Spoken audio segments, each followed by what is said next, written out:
Welcome to our channel. NBA All-Star Weekend unveils new controversial format by Armand Desai.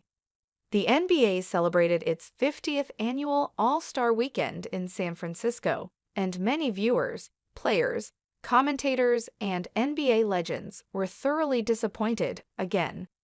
The 2024 All-Star Game in Indianapolis completely face-planted. The once exciting NBA dunk contest turned into yet another mediocre showing, and the All-Star Game finished with a mind-boggling score of 211 to 186. It was fairly obvious to fans that none of the players were taking the game seriously. No defense was being played, and some players were simply lethargic on the court.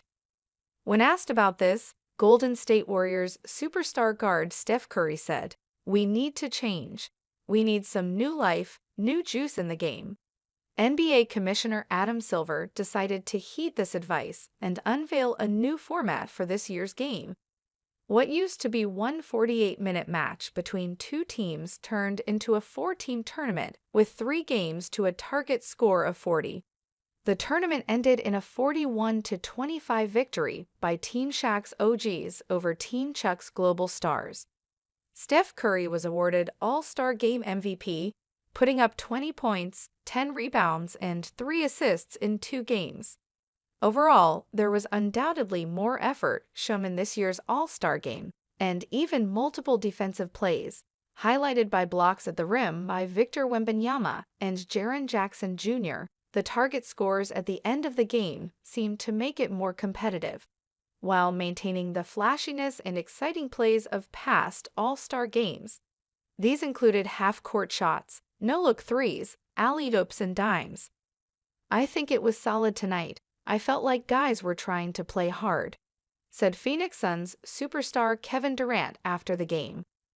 So if the competitive nature of the All-Star Game was somewhat improved, why was there a consensus feeling of disappointment? In the 3-hour window for Sunday's All-Star Game, there were 42 minutes of actual basketball played, 80 minutes of advertisements, and 88 minutes of extracurricular breaks. Among these breaks was a shooting competition after the first game that involved YouTuber Mr. Beast and had Bucks guard Damian Lillard competing against a college student from the audience. Then, there was a retirement ceremony in the middle of the final game celebrating TNT's 40-year relationship with the NBA, which is coming to an end after this season. A 25-minute break that none of the players seemed to know was coming. I think the toughest part was when they stopped the game to do the presentation while we were kind of halfway through it, Celtics star Jason Tatum stated. "It was kind of tough to get back into the game after that."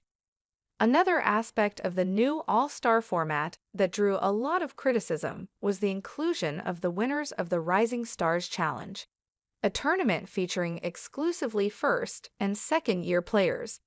When asked to rate the new format on the TNT pregame show, Warriors player Draymond Green declared it a 0 out of 10 and stated that it sucks.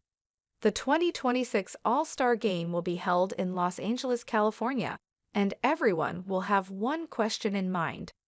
What will happen to the All-Star Game now? With NBA players, fans, and executives all clearly divided, there is no clear answer. All we can do is hope that this year's All-Star Game was a step in the right direction towards restoring this historic event's glory. With so many talented and exciting players in the modern NBA, I have confidence they will figure out a way to bring the excitement back to All-Star Weekend.